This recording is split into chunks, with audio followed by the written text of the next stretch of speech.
السلام علیکم۔ کراچی میں ڈاکوؤں کی دیدہ دلیری، چائے کے ہوٹل میں لوٹ مار، درجنوں افراد کو لوٹ لیا، تیل کا خیز مناظر آ گئے۔ کیا آپ حالات حاضرہ سے آگاہی حاصل کرنا چاہتے ہیں؟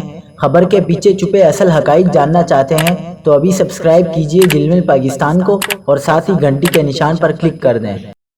آپ کو بتاتے چلیں کہ کورنگی میں ڈکیتی کی ایک اور واردات میں مسلح افراد نے ہوٹل پر بیٹھے درجنوں افراد کو لوٹ لیا اور بآسانی فرار ہو گئے۔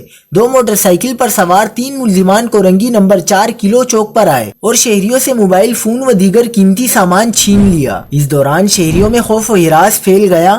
مسلح ملزمان کی لوٹ مار کی فوٹیج سامنے آ گئی۔ فوٹیج میں ملزمان کو شہریوں سے لوٹ مار کرتے ہوئے واضح دیکھا جا سکتا ہے۔ دوسری واردات نارتھ کراچی سیکٹر 11B میں ہوئی، جہاں ڈاکو نے آزادانہ لوٹ مار اور ہوائی فائرنگ کی۔ ملزمان کو دیکھ کر شہریوں نے بھاگنے کی کوشش بھی کی۔